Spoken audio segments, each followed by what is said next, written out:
Hey Jeepers, today I want to talk to you about the dreaded aux battery. You know, I like to be self-sufficient. I like to DIY it as much as I possibly can, change my own oil, change my own brake pads, and I've swapped out batteries dozens of times.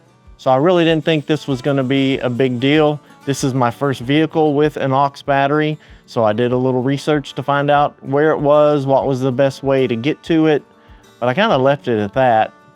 And that was a mistake.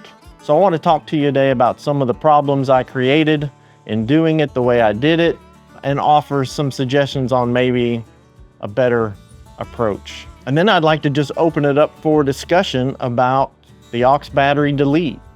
There's plenty of tutorials online of how to do it. I've not heard of any issues with it.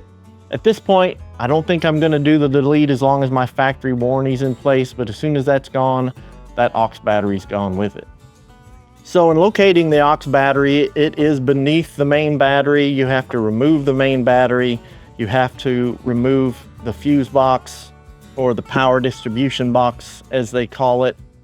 The option I chose, I looked online and it said you could remove the wheel and you could access up here, take this out, and then from there you could access the aux battery from beneath. And you know what I had found and read online was that getting to the aux battery from beneath was a quicker way to access the aux battery.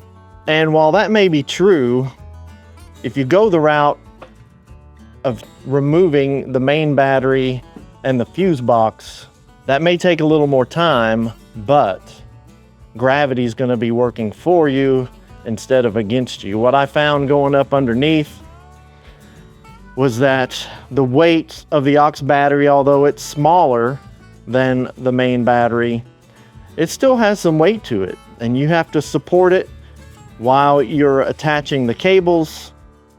And it took me some time, and it was a bit of a pain, and I don't think I would go at it the same way when it comes time to do it again.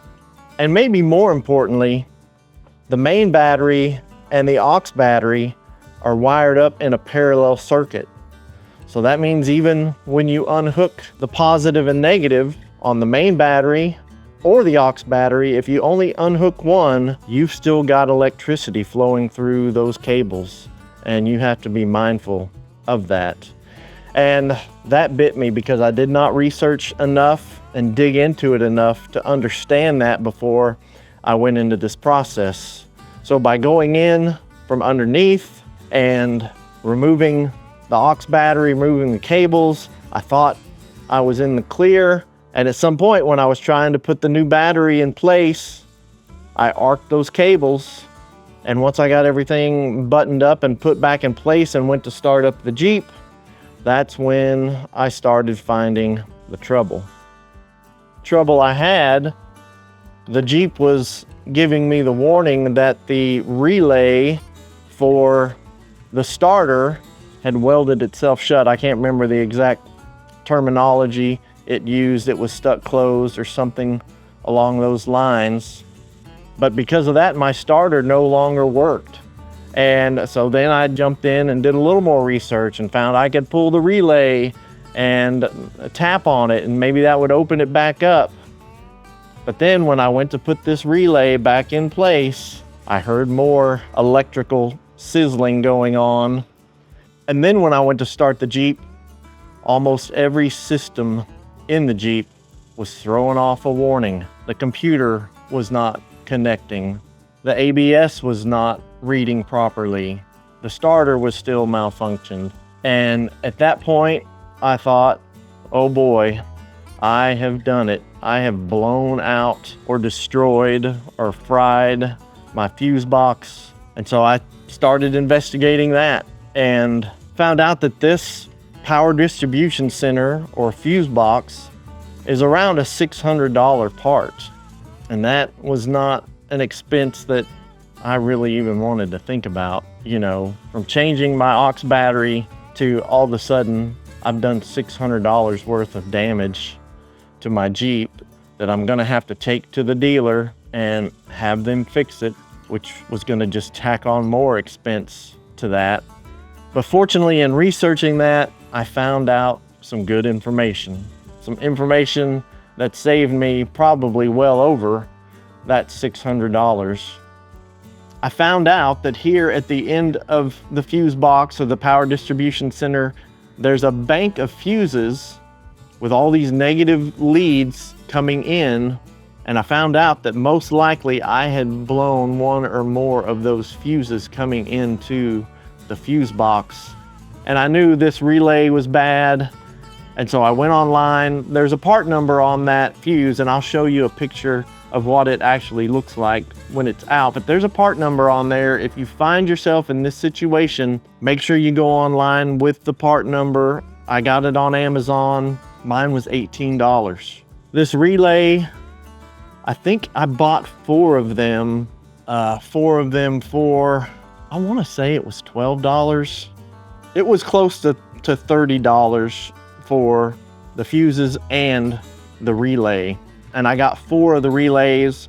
Those relays make up most of the relays in the power distribution center. So I thought the odds of me at some point maybe losing another one are high enough that it would be worth having them on hand.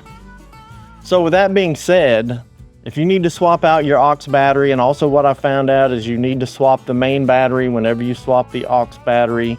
It's just a good practice because both those batteries have been doing a lot of work, and if one is going out, then the other one probably isn't far behind. But my recommendation would be, even though it may take a little longer to access that aux battery by removing the main battery and removing the power distribution center, that for sure is going to make sure you disconnect the main battery because it's disconnected, completely pulled out. And that way, once you unhook the aux battery, there is no electricity flowing through the system. And that's going to make sure you don't do what I did, because, you know, I'm not sure if potentially maybe those fuses wouldn't have been the problem. What if I had knocked out the entire power distribution center and cost me $600 to $800 to $1,000 to replace it? Yeah, that's not worth it for being able to DIY your aux battery.